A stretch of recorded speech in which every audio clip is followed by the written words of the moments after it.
My name is Kira Moore, and at 29 years old, I'm a major in the United States Marine Corps. But at my own sister's wedding, I was nothing. My father, Frank, said it loud enough for the whole table to hear, jerking his chin in my direction. That one's just a glorified janitor. Who even invited her? Laughter erupted, relieved, eager, and cruel. My mother just gave a tiny shake of her head, a silent signal to not make a scene. My sister, the bride, quickly turned away. Not a single person reached out. They didn't know I had sent a text just minutes before, a text that would change everything. And then, the groom's father rose from the head table. The room seemed to warp. Forks stopped mid-air. He snapped a salute, a gesture as sharp and final as a flag breaking in the wind. "Sir, with all due respect," his voice boomed, "she outranks every last one of us in here. If you've ever been made to feel invisible by your own family, let me know where you're watching from. Hit that like button. And get ready for the day the silence was finally broken." The wedding reception was held at the Carrie Blast Furnaces, a National Historic Landmark just outside of Pittsburgh. It was a place built to celebrate ghosts. The ghosts of industry, of American steel, of men like my father. Towering rust-colored furnaces, silent for decades, loomed over the reception tent like skeletal gods of a forgotten religion. My father loved it. To him, this was a cathedral of real work, of sweat and grit. To me, it felt like a graveyard. Inside the tent, they had tried to soften the industrial decay with strings of fairy lights draped between massive steel I-beams. The effect was unsettling, like putting a lace doily on a battleship. A thick, humid Pennsylvania air hung in the tent, carrying a strange mix of scents. The sweet, smoky aroma of pulled pork and barbecue sauce from the buffet line, the vinegary tang of potato salad, the earthy smell of cornbread, all layered over the damp metallic odor of old, cold steel. It was the smell of a world I had escaped, a world I no longer fit into. I felt like a misplaced machine part precisely engineered for a function that didn't exist here. I found my assigned table in a corner, a sort of no man's land between the main family tables and the distant cousins. From my vantage point, I could see everything. I watched my father, Frank, holding court near the bar. He had a bottle of Iron City beer in his thick, calloused hand, the label peeling slightly from the condensation. He was in his element, surrounded by his brothers and a few of his construction buddies, roaring with laughter at a crude joke I was glad I couldn't hear. He looked completely at ease, a king in his castle of rust and iron. And as his eyes scanned the room, they eventually found me. He didn't smile. He didn't wave. He just held my gaze for a moment, a flicker of something cold and calculating in his expression. I knew, with the certainty of a soldier who knows the sound of an incoming round, that I was his next target. He didn't wait long. After another swig of beer, he ambled over to our table, not to greet me, but to perform. He leaned down, placing his hands on the back of my cousin Anthony's chair, pointedly ignoring me, though I was sitting right next to him. He was putting on a show for the table, for my aunts, my uncles, the people who had watched me grow up. He jerked his chin in my direction, a gesture of pure contempt. "That one," he began, his voice a low rumble meant to carry, "is just a glorified janitor." He paused, letting the words hang in the air, a smug, self-satisfied smile spreading across his face. "Who even invited her?" The words hit me with physical force. It wasn't just the insult, as crude and ignorant as it was the public declaration. He wasn't just demeaning my career as a logistics officer in the Marine Corps. He was revoking my very right to be there, at my own sister's wedding. He was telling the world I was an embarrassment, a piece of filth that should have been swept under the rug. For a split second, the air left my lungs. The cheerful music, the clinking of glasses, it all faded into a dull, roaring hum in my ears. The shock was a cold wave, washing over me, threatening to pull me under. But the deepest cut didn't come from Frank. It came in the 3 seconds that followed. First, the laughter. It started with my great-aunt Carol, a sharp cackling sound that broke the stunned silence. It was a laugh of permission, signaling to everyone else that it was okay, that the target had been officially marked. Others joined in, a ripple of nervous, then eager chuckles. It was the sound of a pack turning on its own. Second, my mother. I risked a glance at her, seated at the next table over. Brenda Moore didn't look at me. She was staring at her plate, but I saw her give the tiniest, almost imperceptible shake of her head. It was a gesture I knew intimately. It wasn't a defense of me. It was a plea. A silent, desperate message that screamed, "Don't you dare make a scene, Kira. Just take it. Just let it go for the sake of peace." Her peace built on the foundation of my silence. And finally, my sister, Lacey. The bride, radiant in a white dress that probably cost more than my first car. I saw her out of the corner of my eye. She heard it. I know she did. But she didn't turn. She didn't defend me.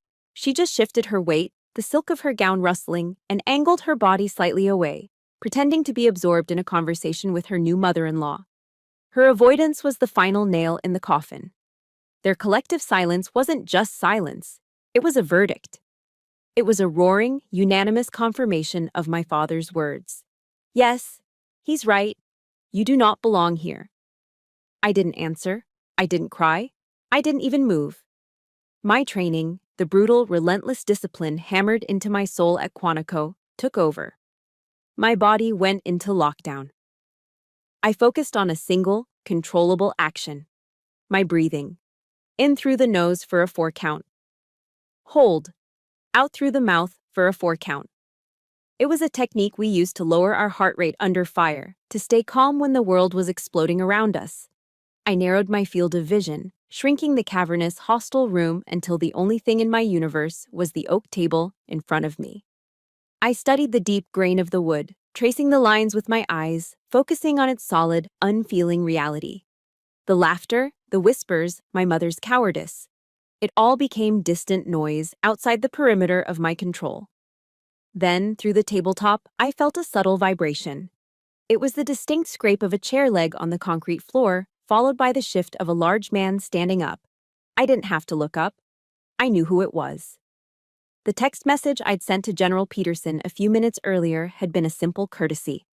A subordinate officer informing a senior one of her arrival. "General, sir, just letting you know I've arrived." I never expected a response. But in that moment, as I felt his presence shift the gravity of the entire room, I realized that simple text had just become my distress signal.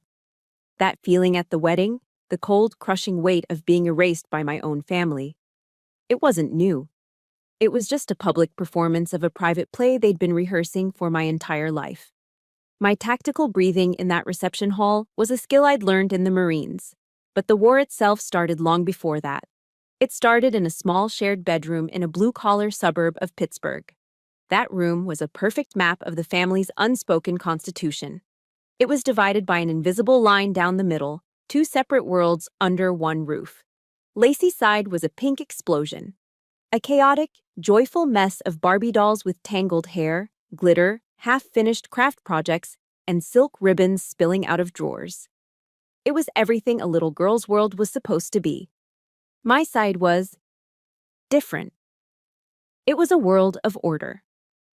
I had model airplanes, an A-10 Warthog, a C-130 Hercules, hanging from the ceiling on fishing line, perfectly spaced.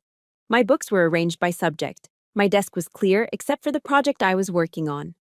And my wall was covered with weather charts I'd carefully copied from the newspaper. My father, Frank, would often stand in the doorway, his large frame filling the space. He'd look at Lacey's side, and a genuine smile would soften his face. "Now this," he'd say with a proud chuckle. "This is a little girl's room."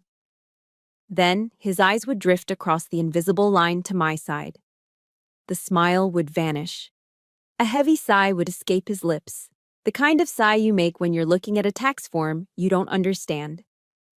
"And this," he'd mutter, more to himself than to me, "this looks like the damn IRS office." He wasn't just commenting on our decorating choices. He was passing judgment on our very nature. Lacey was a delight. I was a problem to be solved. That feeling crystallized in the 8th grade. I'd always been drawn to systems, to understanding how things worked, or more often, how they broke. For the school science fair, I poured everything I had into a project on emergency evacuation logistics for our town. It wasn't a baking soda volcano. It was a detailed, multi-page analysis with flowcharts, population density maps, and calculated response times. I won first place. I remember the weight of the blue ribbon in my hand, the surge of pride so intense it almost made me dizzy. I couldn't wait for my parents to see it during the open house that evening. My mother came, told me it was very smart, dear, and then drifted off to chat with another parent. But I was waiting for Frank. When he finally arrived, smelling faintly of sawdust and beer, he walked right up to my display. I held my breath. He squinted at the complex charts, his brow furrowed. He didn't say a word to me. Instead, he turned to my science teacher, Mr. Davies, who was standing nearby. With a dismissive wave at my project, Frank said, "My kid's got some odd hobbies. At least it keeps her busy." He never once looked me in the eye. He never asked a single question. In front of the one teacher who saw my potential, my own father had reduced my greatest achievement into a quirky, time-wasting habit. The pride I felt curdled into a hot, sharp shame that burned in my stomach. The final lesson came the year I turned 16. For Lacey's 16th birthday, my parents bought her a used but reliable Toyota Corolla. There was a cake, balloons, the whole celebration. She was the baby. She needed to be taken care of. Later that year, I was selected for a week-long academic program in Washington, D.C., a huge opportunity. I just needed to cover the fee for the bus and lodging. I had some money saved from my part-time job bagging groceries, but I was short about $200. I asked Frank if he could help. He sat me down at the kitchen table and gave me a look that was supposed to pass for fatherly wisdom. "Kira, you're the oldest. You have to be self-reliant," he said, his voice firm. "Lacey is the baby. She needs looking after." Besides, he added, delivering the final blow, "I know you have that savings account. Figure it out." It was the first time I understood the cruel irony of my role in the family. My responsibility wasn't a virtue to be rewarded, it was a weapon to be used against me. Lacey's carelessness was a reason for her to be coddled. My diligence was a reason for me to be abandoned. I used my savings, and I went on the trip. But I never asked him for anything again. The public library became my refuge. It was a place where the rules were clear and the system worked. I wasn't reading for school, I was reading to understand. I found a book about the 1991 perfect storm, the real-life disaster. I became obsessed, not with the giant waves or the sinking ships, but with the chain of failures that led to the tragedy. The broken weather fax machine, the flawed forecasts, the series of human decisions made under pressure. I didn't see a storm, I saw a catastrophic systems failure. I realized then that I didn't want to ride the wave. I wanted to be the person who saw the whole map, the person who could prevent the disaster before it ever happened. If you've ever felt like the responsible one in your family, and that responsibility was used against you instead of being appreciated, please support this story with a like. And just comment with a simple, "I see you" below, so I know I'm not alone. One Tuesday afternoon, a Marine Corps recruiter set up a table in our high school cafeteria. He was a gunnery sergeant, sharp and squared away. He wasn't talking about glory or blowing things up. He was talking about challenges, about structure. He pointed to a line on his poster, a phrase I had never heard before. He said, "People think wars are won with guns. They're not. Logistics wins wars." Logistics. The word hit me like a lightning strike. It was the language I'd been speaking my entire life without knowing its name. It was the science of moving people and equipment, of seeing the big picture, of making a complex system work under impossible pressure. It was my science fair project, my weather charts, my obsession with preventing failure. In the middle of that noisy cafeteria, looking at a simple fold-out table and a poster, I finally saw it. It wasn't just an escape, it was a destination. That recruiter's poster wasn't just a promise, it was a portal. Stepping through it led me directly to the gates of Officer Candidate School in Quantico, Virginia. And stepping through those gates led me directly to hell. Or at least, hell's sweltering front porch. The Virginia heat in summer is a living thing. It's a thick, wet blanket of humidity that clings to your skin, fills your lungs, and refuses to let go, day or night. That heat was the constant backdrop to the primary feature of OCS, the screaming. From the moment we stepped off the bus, the world became a relentless chorus of drill instructors' voices, raw and guttural, designed to break you down to your component parts so they could rebuild you as a Marine officer. We ran until our lungs burned. We low-crawled through mud and gravel until our elbows and knees were raw meat. We navigated obstacle courses that seemed designed by a sadist, pushing our bodies to a breaking point and then demanding more. I was never the fastest runner. I wasn't the strongest on the pull-up bar. But what I discovered in that crucible was that I was durable. While other candidates, bigger and stronger than me, were collapsing from heat exhaustion or quitting from sheer mental fatigue, I just kept going. I learned to shut down the part of my brain that felt pain or exhaustion and focus on one thing and one thing only, the immediate task in front of me. Get over this wall. Get to that ridge. Clean this rifle. My entire world shrank to the next objective. It was the loneliest I'd ever been in my life. The isolation was absolute. But it was a clean kind of loneliness, different from the suffocating invisibility I felt at home. Here, no one cared where you came from, who your father was, or what your sister was doing. The system was brutal, but it was fair.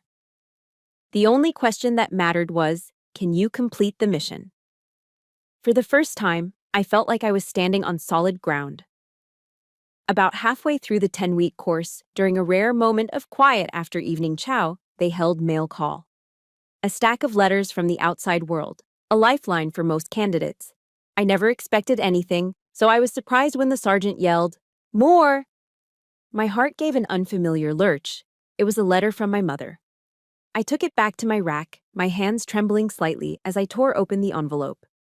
Inside was a glossy 4x6 photo of Lacey. She was smiling, her teeth impossibly white, wearing a shimmering blue dress. It was her prom picture. My mother's neat, cursive handwriting filled the single page. "Hi, honey," it began. "Everything is fine here at home. Your father just finished reshingling the back porch. Your sister Lacey is always so busy with her friends, you know how it is. I hope you're eating enough out there." That was it. Not a single question about how I was doing. Not one word of encouragement. No acknowledgement of the grueling ordeal I was putting myself through. It was a weather report from a planet I no longer inhabited. As I folded the letter, a final sentence, scrawled at the bottom in my father's blocky, aggressive handwriting, caught my eye. "Hope they're teaching you how to mop a floor right." I stared at the words, the ink bleeding slightly into the cheap paper. There was no anger, no sadness, just a profound, chilling clarity.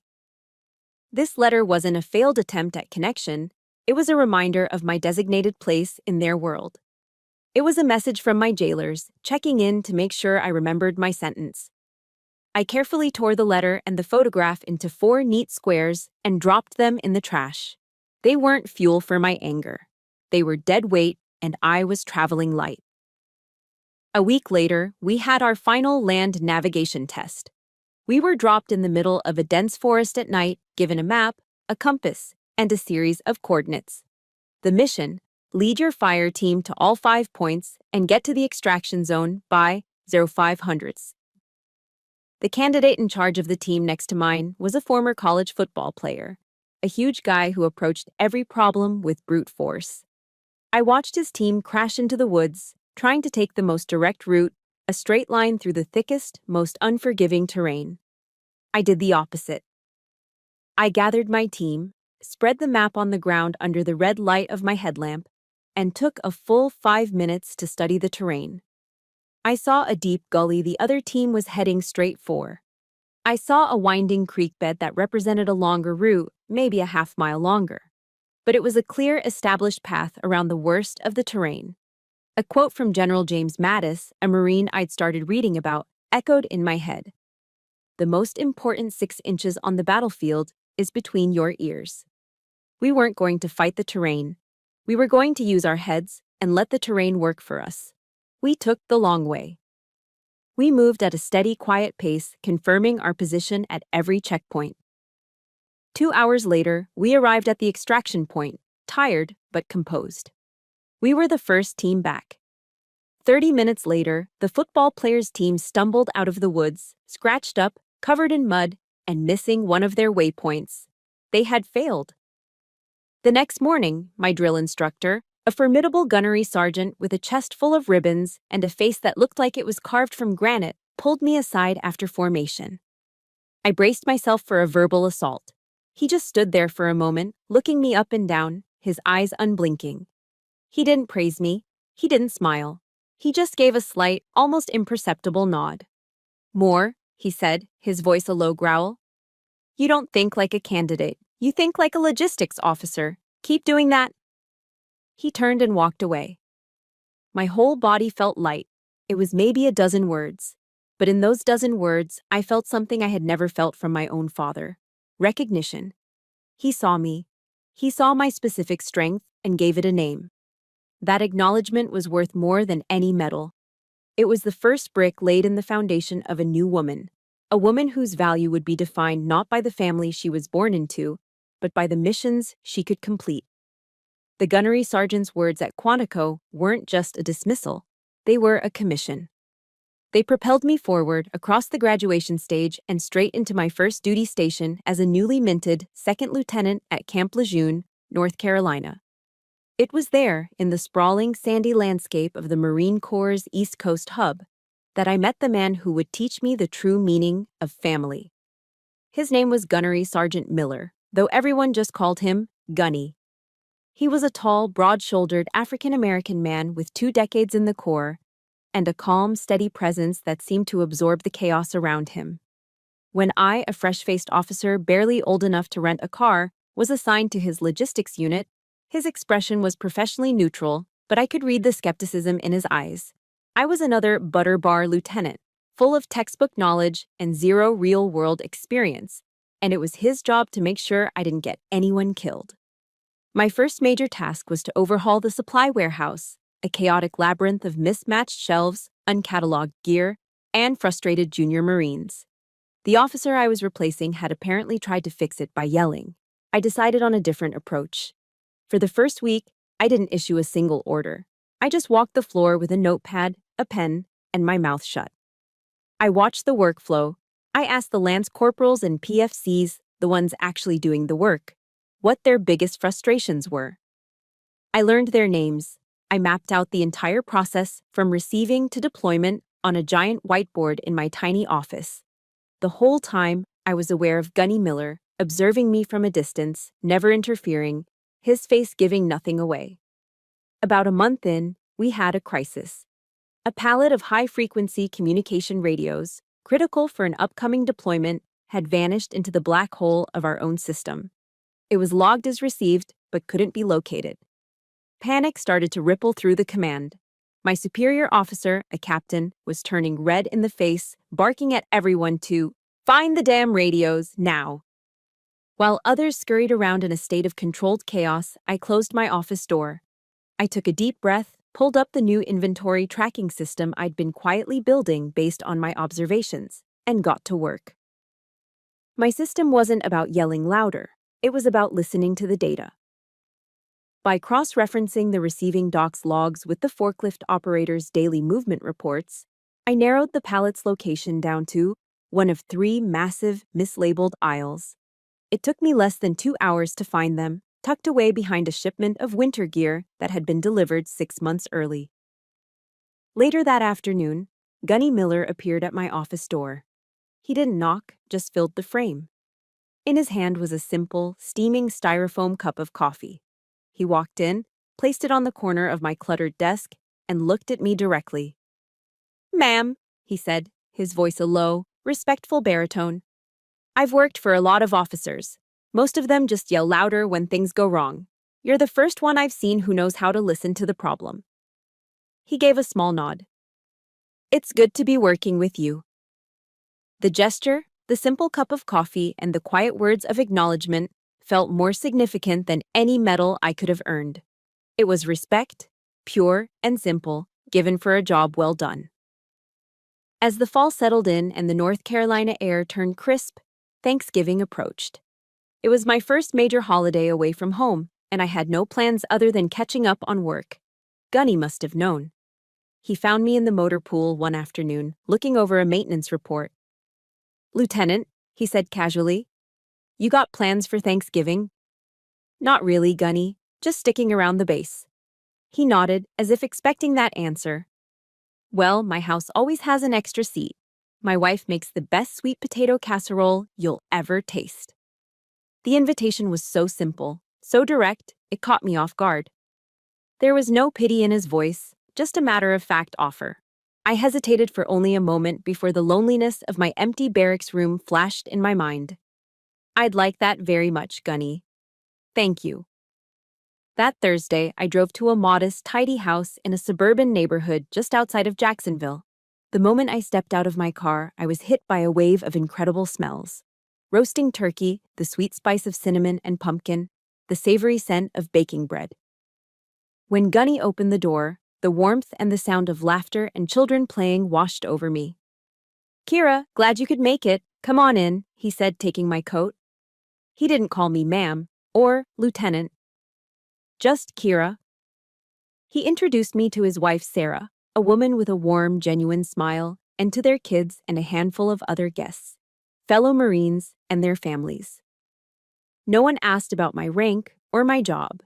They asked where I was from, what music I liked, if I'd tried the cranberry sauce yet. Sarah led me into the kitchen, a bustling hub of controlled chaos. "I could use an extra pair of hands on these potatoes if you don't mind," she said, handing me a peeler. And so I stood there, leaning against the counter in a stranger's kitchen, peeling potatoes next to a woman I'd just met, the sound of an NFL game humming from the TV in the living room. And I felt a sense of peace so profound it almost made my knees weak. I felt home. Later that evening, as the party wound down, I was helping Gunny clear plates from the dining room table. "I hope you had a good time, Lieutenant," he said, stacking the plates. "I had a great time, Gunny. Thank you so much for inviting me. Your family's wonderful." He stopped what he was doing and looked at me, his expression serious but kind. "In the Corps," he said quietly, "we take care of our own. It's not in the regulations. It's just who we are." He paused, letting the words sink in. "You're part of this family, Lieutenant." And with that one sentence, the carefully constructed defensive wall I had spent a lifetime building around my heart just crumbled. It wasn't a violent explosion, but a quiet, complete disintegration. That night, back in my silent barracks room, I cried for the first time in years. They weren't tears of pain or loneliness. They were tears of overwhelming, heartbreaking gratitude. I had finally found a place where I belonged. The years after that first Thanksgiving with the Millers were the most peaceful of my life. I earned my promotion to captain, and my time at Camp Lejeune was filled with purpose. Gunny Miller remained my mentor, and his family became my anchor. They were my holidays, my weekend barbecues, my emergency contacts. For the first time, I understood what it felt like to have a safe harbor. My communication with my own family dwindled to superficial birthday texts and an awkward Christmas card exchange. The distance felt healthy, like a necessary quarantine. Then came the assignment I'd been working towards, a post in Okinawa, Japan. The physical distance, nearly 7,000 miles and a 13-hour time difference, felt like the final brick in the wall I'd so carefully built. Here, I was truly on my own, and I thrived on the responsibility. My life was orderly, disciplined, and calm. The ghosts of Pittsburgh felt a million miles away. But ghosts, I would learn, are excellent swimmers. The attack came at 3 o'clock in the morning. The ring of my phone on the nightstand was a shrill, invasive sound that ripped me from a deep sleep. A call at this hour, on a secure military base halfway across the world, could only mean one of two things: a critical incident on base or a death in the family. My heart hammered against my ribs as I fumbled for the phone, my eyes struggling to focus on the caller ID. It was my mother. "Hello," I said, my voice thick with sleep. "Kira, honey, thank God." Her voice was a high-pitched, frantic whisper. "Oh, honey, something terrible has happened." This was the opening salvo, a tactic as old as our family itself, the immediate creation of a crisis with my mother as the panicked messenger. "Mom, what is it? What's wrong?" She launched into a long, rambling story, full of sighs and dramatic pauses. It was about Lacey. My little sister, who had always flitted from one dream to the next, had decided to open a small clothing boutique. According to my mother, she'd poured her heart and soul into it. But her business partner, a man my mother described as slick and untrustworthy, had cleaned out their joint bank account and vanished, leaving Lacey with angry suppliers and a mountain of debt. The narrative was peppered with my mother's signature phrases designed to activate my long-dormant big sister guilt. "She was just so foolish, so trusting," she lamented. "She's your sister, Kira. Your little sister." I listened, my mind clearing.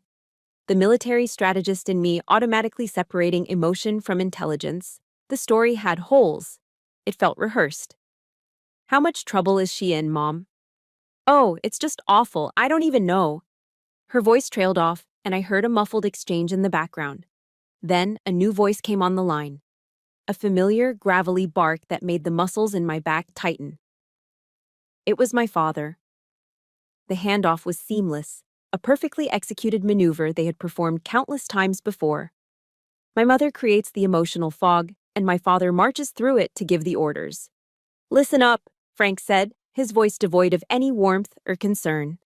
"I don't have time for nonsense. The kid's in a jam."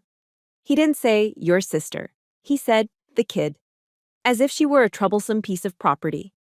"She needs $15,000, now. You're the oldest, you've got that stable government job. Send the money, immediately." The number hit me like a physical blow. $15,000. It was an astronomical, almost absurd amount. It was more than I had in my entire savings account. "Dad, that's a lot of money," I said, trying to keep my voice steady. "I can't just produce that kind of cash overnight. I'd need some time to—" A harsh, ugly laugh cut me off. "Time," he sneered, the contempt dripping from every syllable. "What do you need time for? To sit in your air-conditioned office on some island and push papers around? Your sister is dealing with real life out here, Kira. The real world, not your little make-believe army game." The attack was swift and brutal, hitting all the old targets. He belittled my career, dismissed my life, and minimized my success. But this time, it was worse. He wasn't just insulting me, he was trying to drag me back down into the role he had created for me. The useless, obligated janitor who owed them everything.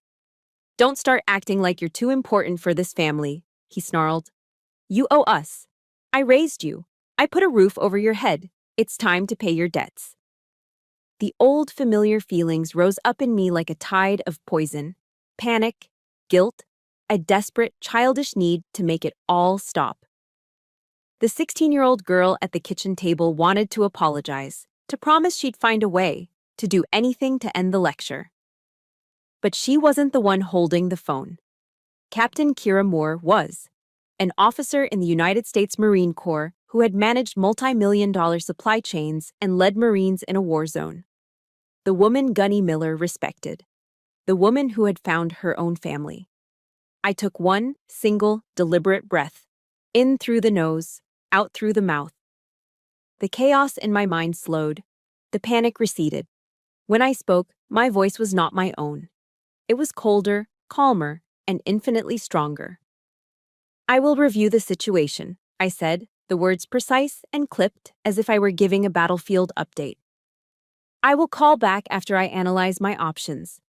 I paused for a beat, leaving no room for argument. "Out." Then I hung up the phone, cutting off the sputtering rage I could hear building on the other end of the line.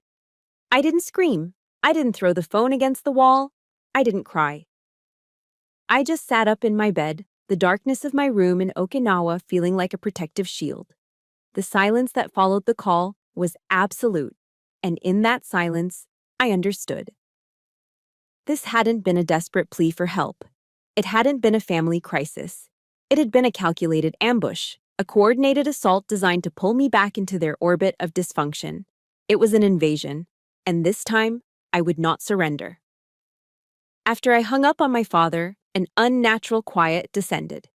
For 2 weeks, there were no more frantic calls, no pleading texts, no emails, nothing. An inexperienced soldier might mistake silence for peace, but I knew better. This was a tactical silence. It was the quiet before an artillery barrage, the unnerving calm before a coordinated attack. It was a punishment, designed to make me anxious, to make me doubt my own decision, to make me crawl back and beg for forgiveness. I tried to immerse myself in my work, focusing on deployment schedules and supply chain reports, but a low-grade hum of anxiety followed me everywhere. I felt like I was waiting for the other shoe to drop. It didn't drop. It was thrown at my head with vicious, calculated aim. The attack came in the form of an email, not from my parents, but from my Aunt Carol, my mother's younger sister. Carol was a kind soul who had always treated me with a warmth that felt foreign in my family. Her emails were usually filled with news about her garden and pictures of her cats. This one was different. The subject line just said, "Thinking of you." My hands felt cold as I opened it. "Dearest Kira," she wrote, "I don't know if I should be telling you this, but my conscience won't let me rest. After you, after the phone call about Lacey, Frank took matters into his own hands to solve the problem. Kira, he sold Grandpa's old tool chest, all of it. The hand planes, the chisels, everything. He told everyone he got a good price for it and that it was just collecting dust in the basement anyway. I am so sorry. I know how much those tools meant to you." I read the email 3 times, but the words refused to make sense. My grandfather, my mother's father, had been a carpenter. He was a quiet, gentle man who smelled of sawdust and patience. He was the only person in my childhood who ever looked at my strange, analytical mind and saw a gift, not a defect. He taught me how to read topographical maps, how to use a compass. He'd let me sit in his workshop for hours, watching him work miracles with wood. His tools were his legacy. They were beautiful, antique pieces of steel and wood, worn smooth by his hands. To my father, who preached the gospel of honest labor, these tools should have been sacred relics. But they weren't. To Frank, they were just another asset to be liquidated, another weapon to be used against me.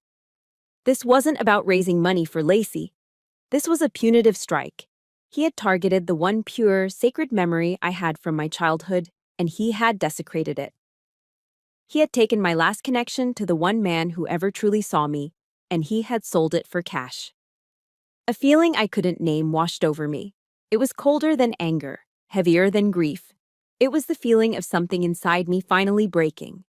The phone felt impossibly heavy in my hand as I dialed their number. My mother answered, her voice immediately laced with a practiced, guilty tone. "Kira, honey."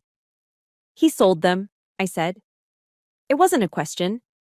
"He had to, Kira," she whimpered, the pathetic excuse already prepared.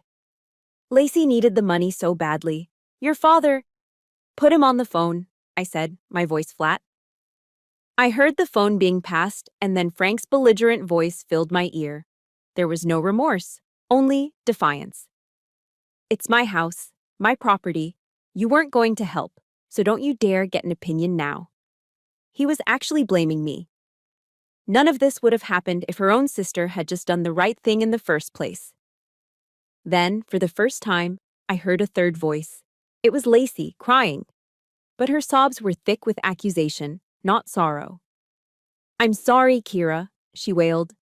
"But I really needed it. You're just so selfish." Selfish. The word echoed in the dead space between Okinawa and Pennsylvania. All my life, I had been the responsible one, the self-reliant one, the one who never asked for anything. And in their twisted reality, my refusal to be their personal ATM machine made me the selfish one. If you have ever been called selfish simply for setting a boundary to protect yourself, hit that like button right now and comment with the word "done" if you know what it feels like to finally say, "Enough is enough." A strange and terrifying clarity washed over me. The pain was gone. The anger was gone. All that was left was the cold, hard, and undeniable truth. They would never change. They would never see me. They would only ever see a resource to be used and an object to be blamed. I cut through their chorus of accusations, my voice so calm it didn't sound like my own. "I'll be home for Lacey's wedding," I stated. "I need to be there." A triumphant, ugly chuckle came from my father's end. "Good," he grunted. "About time you came to your senses." "No," I said, my voice dropping to an icy whisper. "I'm coming home to say goodbye." I paused, letting the words hang in the air for a moment, sharp and final. "To all of you." I ended the call before any of them could respond. I didn't slam the phone down. I placed it gently on the nightstand. The battle had just been declared. Not with a shout of rage, but with a quiet, deadly promise. The invasion was over. The counter-offensive was about to begin. The flight from Okinawa to Pittsburgh was 17 hours of pressurized quiet. I didn't watch movies. I didn't listen to music. I spent the entire time transforming my grief and rage into something cold, hard, and useful. A plan. The emotional storm had passed. Now, the logistics officer was in command. The moment my feet were on American soil, I made my first call. Not to my family, but to the one man whose counsel I trusted completely. Gunny Miller, now retired and living a quiet life in North Carolina, picked up on the second ring. "Major Moore," he said, his voice as warm and steady as ever. "To what do I owe the honor?" I didn't waste time with pleasantries or emotional outbursts. I presented the situation to him the same way I would brief a commanding officer. I laid out the facts: the history of manipulation, the demand for money, the selling of my grandfather's tools, and my final declaration. I reported the facts, uncolored by tears or anger. He listened patiently, the silence on his end of the line a testament to his focus. When I finished, he didn't offer sympathy or platitudes. He offered a directive. "Major," he said, and I noticed he'd promoted me from lieutenant in his memory, a sign of his enduring respect. "They've forgotten who you are. Sometimes a leader's job is to remind them. You do what you have to do. But you do it like a Marine. Smart, not loud." "Understood, Gunny," I said. "Godspeed, Major." His words weren't a comfort. They were an activation code. My mission was clear: establish the truth. My method: smart, not loud. That evening, in a sterile airport hotel room, I began my formal planning process. In the Corps, before any major operation, we use a framework called MET-TC. Mission, enemy, terrain, troops, time, and civilian considerations. For the first time, I applied it to my own family. Mission: to establish my value and sever the toxic ties on my own terms, not in a screaming match, but with undeniable, public truth. Enemy: my father, the primary aggressor. My mother and sister, the willing collaborators. Their tactics, guilt, gaslighting, and the weaponization of my sense of duty. Terrain: the wedding reception at Kerry Blast Furnaces, a neutral site but filled with their allies. A high-pressure, emotionally charged environment. Troops: I was a force of one. My only potential asset was an unknown variable, the groom's father. This led me to the intelligence-gathering phase of my operation. I opened my laptop and searched for General Mark Peterson, the groom's father. My sister was marrying into a military family, a detail my father had conveniently ignored.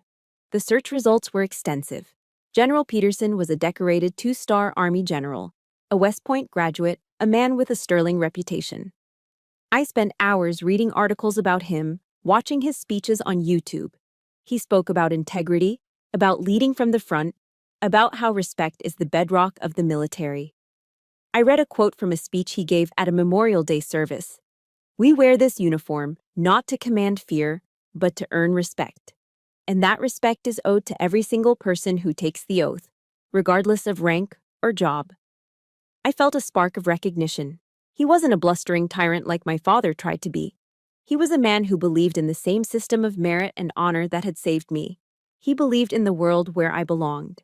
He was no longer an unknown variable. He was now a key strategic asset. The next evening was the rehearsal dinner, held at a steakhouse downtown. This was my opportunity to conduct reconnaissance and prepare the battlefield. I saw General Peterson across the room, talking with his wife. He was exactly as he appeared in his photos: tall, distinguished, with an air of quiet authority. I waited for a lull in the conversation, took a steadying breath, and approached. I did not approach him as a victim seeking aid. I approached him as a fellow officer. "General Peterson, sir," I said, my voice clear and steady. He turned, his eyes sharp and intelligent. "Ma'am," he replied, giving me a respectful nod. "Major Kira Moore, Marine Corps," I said, introducing myself. "I'm Lacey's sister. It's an honor to meet you, sir." "The honor is mine, Major. Your sister is a lovely young woman. My son is a lucky man." "Thank you, sir," I replied. "Sir, if I may have a moment, I wanted to provide you with some context about my family so that you're not caught by surprise tomorrow." His expression shifted slightly, a flicker of professional curiosity. He gave a slight nod. "Go on." "My father is a man who values a certain kind of work," I explained, keeping my tone neutral and factual. "My career in military logistics is difficult for him to comprehend. He has a nickname for me. He calls me the glorified janitor." I let the ugly words hang in the air for a moment. "In our world, sir, respect is absolute. It's ingrained in everything we do. In my family, it's a more relative concept. I just thought you should be aware of the terrain." He studied my face for a long moment, his eyes seeing more than I was saying. He saw the discipline, the control. He recognized a fellow professional. "Understood, Major," he said finally. "Thank you for the briefing." With a nod, I excused myself. The seed had been planted. I hadn't asked him for anything. I had simply provided intelligence to a senior officer. What he did with it was his command decision. Back in my hotel room that night, I faced my final tactical choice: my uniform. My full-dress blues were hanging in a garment bag, the crimson blood stripe on the trousers crisp, the brass buttons polished to a mirror shine. To wear it would be a statement of power, an act of defiance. But Gunny's words came back to me. Smart, not loud. Wearing my uniform would be loud. It would be an escalation. It would make me the aggressor in their eyes. My father would use it as proof of my arrogance. No, my power didn't come from the uniform. It came from the truth. I turned to my suitcase and pulled out a simple, dark navy blue dress. It was modest, elegant, and completely unremarkable. I would walk into that wedding not as a major, but as Kira Moore, a daughter and a sister. I would be the civilian. I would let them be the ones in uniform, the uniforms of their own prejudice, their own cruelty, their own lies. My weapon wouldn't be the eagle, globe, and anchor on my collar. My weapon would be their own actions, brought into the light for everyone to see. I arrived at the wedding reception alone. Dressed in my simple navy dress, I was intentionally unremarkable, a ghost slipping into the festivities unnoticed. I found my assigned table at the back of the reception tent, a strategic outpost from which I could observe the entire battlefield. My family was exactly where I knew they would be, at the center of everything, a loud laughing vortex of attention. They moved with an unnerving ease, my father clapping men on the back, my mother fussing over Lacey's dress. Watching them, you would never know that just days before, they had committed an act of profound betrayal. They performed their roles with a cheerful, practiced denial that was colder and harder than the steel furnaces looming outside. I didn't have to wait long. The operation commenced exactly as I had predicted. Frank couldn't resist an audience. He saw me sitting alone, saw his relatives gathered at the table next to mine, and saw his opportunity. He approached with that familiar, swaggering gait, the walk of a man who owned the world and everyone in it. He leaned over, a casual, menacing presence, and delivered his prepared remarks. "That one's just a glorified janitor," he announced to the table, loud enough for everyone nearby to hear. "Who even invited her?" This time, I didn't just hear the attack. I watched it detonate. I saw the cruel, satisfied smirk on my father's face as his words landed. I saw my mother's gaze flicker away, her silence a perfect act of complicity. I saw my sister Lacey, the beautiful bride, give a small, uncomfortable smile, and turn to her new husband, a silent dismissal. And I heard the familiar chorus of laughter from my aunts and cousins, the sound that had haunted my childhood. It was all happening again, just as it always had. But this time, there was a new element on the battlefield. This time, they had a witness. And then, it happened. From the head table, General Mark Peterson stood up. It was not a dramatic leap to his feet. It was a slow, deliberate, and powerful movement that seemed to pull all the sound and energy in the room towards him. The laughter died in people's throats. Conversations sputtered and stopped. Forks and knives froze halfway to their mouths. The entire chaotic reception hall fell into a sudden, shocked silence. The only sound was the faint clinking of ice cubes in a glass. General Peterson was in his dress uniform, a constellation of ribbons and medals on his chest. He turned his body to face me, across the expanse of the room, and then he did something that shattered my father's world. He raised his right hand to the brim of his cap and executed a perfect, textbook military salute. His arm was ramrod straight, his fingers aligned, his gaze locked directly on me. In the civilian world, it might look like a simple greeting. But in our world, a salute is a profound act. It is not a gesture between people. It is a gesture of respect for the rank, the responsibility, and the sacrifice that a person represents. Junior personnel salute senior officers, and here a two-star general was saluting a major. It was a public, unequivocal declaration of respect that defied every rule my father had ever lived by. The silence in the room stretched, becoming thick and heavy. Then the general's voice, a calm and commanding baritone honed by decades of leadership, cut through the quiet. He was not speaking to me. He was speaking to my father, but he never took his eyes off me. "Sir," he said, the word sir used with a formal, cutting courtesy. "With all due respect." He paused, letting the weight of the phrase settle into the room. "She outranks every last one of us in here." The statement was not an opinion. It was not an insult. It was a fact delivered with the force of a cannon shot fired directly into the flimsy foundation of my father's entire belief system. I watched my father's face. For the first time in my life, I saw him completely undone. The smugness vanished, replaced by a slack-jawed, utter confusion. His world, a simple place where he was the king, where men worked with their hands and women were either pretty or useful, had just been turned upside down. This man, this general, a man Frank was biologically incapable of disrespecting, had just used the very language of strength and hierarchy that my father worshipped to declare him wrong. Utterly, fundamentally wrong. The system itself had turned against him. His brain couldn't compute it. His face went pale, a pasty, sickly gray. A sheen of sweat broke out on his forehead. He opened his mouth, but no sound came out. He looked at me, truly, looked at me, as if for the first time, and in his eyes I saw not hatred, but the terrifying blankness of a man whose reality has just been vaporized. Then, his knees buckled. It wasn't a dramatic, theatrical fall. It was a slow, clumsy collapse. His body just seemed to lose its structural integrity.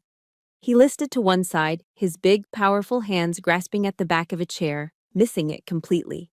He went down in a heap, landing on the floor with a heavy, sickening thud. People gasped. My mother screamed his name. But I knew what I had just witnessed. It wasn't a heart attack. It wasn't a stroke. It was the collapse of a worldview.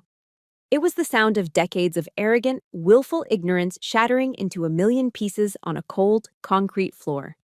The glorified janitor had just brought the whole damn cathedral crashing down.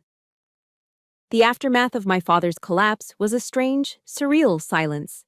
The paramedics came, checked him out, and concluded it was likely a vasovagal syncope, a simple faint caused by a sudden emotional shock.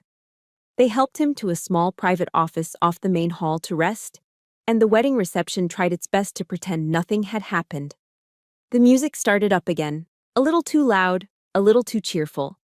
But the atmosphere was irrevocably changed. The air was thick with a new kind of awareness.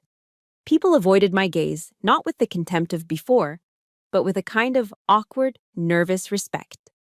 The truth, once detonated, leaves radioactive fallout. I stepped outside into the cool evening air, needing a moment to process the sudden, violent end to a war I'd been fighting my whole life. The feeling wasn't the triumphant elation I might have expected. It was a hollow, echoing quiet. The adrenaline faded, leaving behind a profound exhaustion. I heard footsteps on the gravel behind me and turned to see General Peterson approaching. He stopped a few feet away, giving me my space. He didn't mention my father. He didn't offer apologies or explanations. He just looked at me with the clear, steady gaze of a commander. "Major," he said, his voice calm and even. "Sometimes the truth needs an armed escort. Thank you for allowing me to provide it." I was stunned. He wasn't treating me like a damsel in distress he had just rescued. He was speaking to me as a peer, an ally in a successful operation. His words were a confirmation far more profound than the salute. He was acknowledging my strategy, my courage. He was telling me that he hadn't just acted for me, he had acted with me. "Thank you, General," I managed to say, my voice thick with an emotion I couldn't name. "Your support was decisive."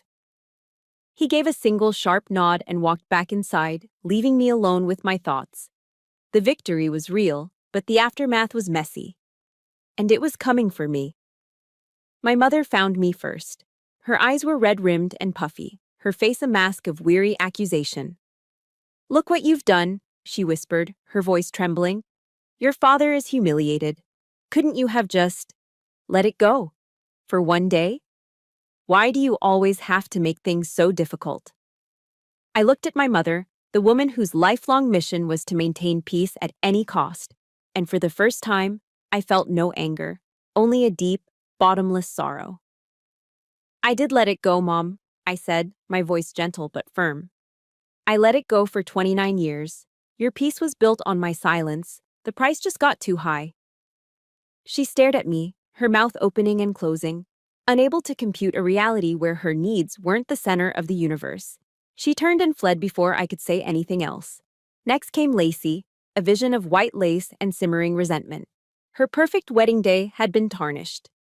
"You ruined my wedding," she hissed, her voice low and furious. "You just had to make it all about you, didn't you? Today was supposed to be my day." "No, Lacey," I replied, my voice just as quiet but carrying the weight of decades. "Dad did this. He brought his war to your wedding, and you, and Mom, you've always let him." The truth of the words hung between us, stark and undeniable. She had no answer. She just glared at me, turned, and retreated back to the safety of her party. A few hours later, as the reception was winding down, one of my cousins told me my father wanted to see me. I found him in the small office, sitting on a folding chair, looking smaller and older than I'd ever seen him. He didn't look at me when I entered. He just stared at his own hands, the thick, calloused hands of a man who built things with brick and mortar. I don't understand," he stammered, his voice raspy. "All I know is hammers and concrete." He finally looked up, and I was shocked to see his eyes were wet with tears. "That man. The general. They all call you ma'am." I didn't hear it before." He shook his head, a look of genuine, pathetic confusion on his face. "That's my fault." It wasn't an apology, not really. It was a confession of his own blindness. It didn't erase the years of pain, the deliberate cruelty, the theft of my grandfather's memory. But it was a crack. The first tiny fracture in the fortress of his pride. It was more than I ever thought I would get. I didn't rush to hug him. I didn't say, "It's okay." The damage was too deep for a simple bandage. I just stood there and absorbed his broken admission. "I know, Dad," I said quietly. I turned to leave, but stopped at the door. I had one final thing to say, one final boundary to draw. I looked back at him, making sure he was looking at me. "I will always be your daughter," I said, my voice clear and without malice. "But I am done being your janitor. From now on, I require respect." I let that sink in. If you can't give me that, then I'm going to need distance. It wasn't a threat. It was a statement of new terms, a peace treaty, offered after a long and painful war. As I walked out of that room, leaving him alone with the wreckage of his worldview, The words of the serenity prayer echoed in my mind. God, grant me the serenity to accept the things I cannot change. I couldn't change my father. I couldn't undo the past. The courage to change the things I can. But I could change the rules of engagement.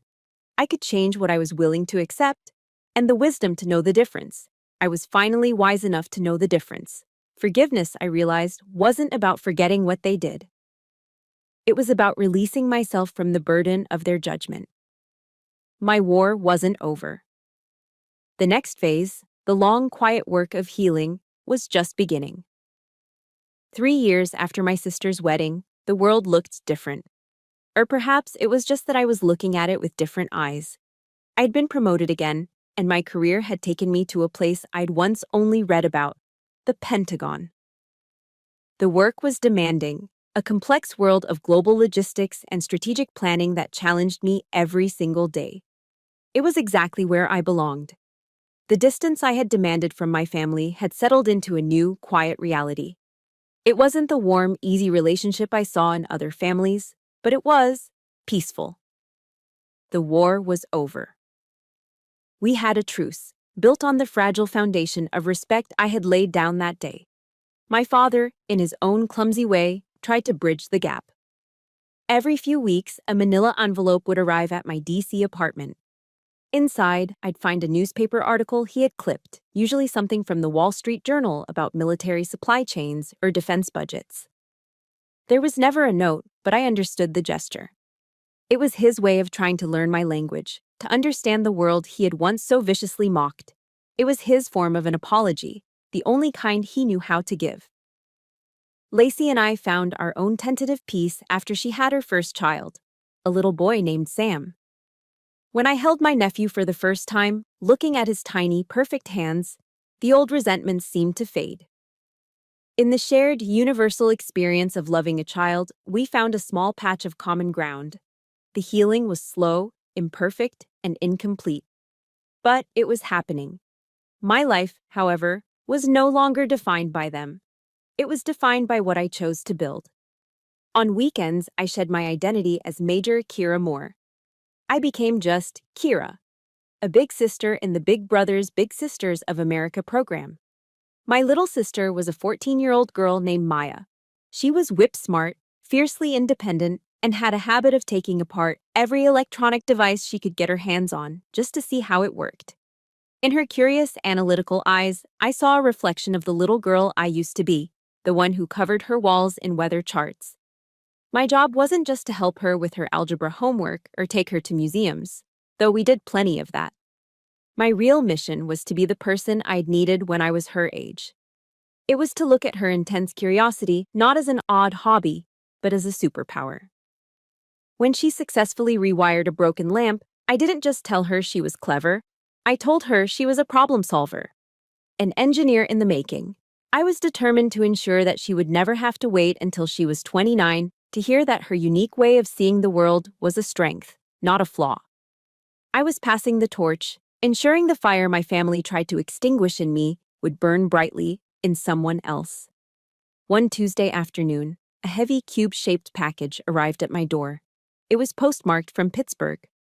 My heart did a familiar, cautious dip, but the return address was my Aunt Carol's. I cut the packing tape and lifted the flaps. Inside, nestled in a bed of old towels, was the rich, dark wood of my grandfather's tool chest. On top lay a handwritten letter from my aunt. Kira, it read. It took me a while, but I tracked down the man Frank sold these to. He was a collector. I told him the story, your story. I convinced him to sell them back to me. I could picture her saying the words, her voice full of gentle determination.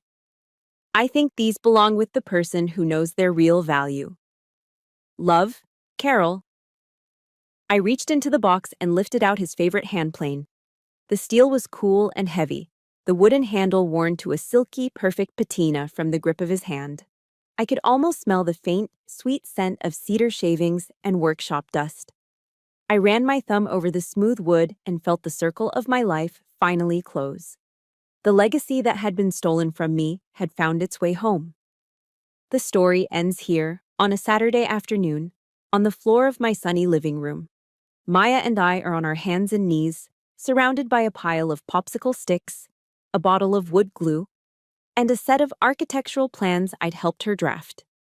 We are building a model of a truss bridge. She carefully glues a final stick into place, her brow furrowed in concentration. She looks up at me, her eyes bright with a question that has nothing to do with bridges.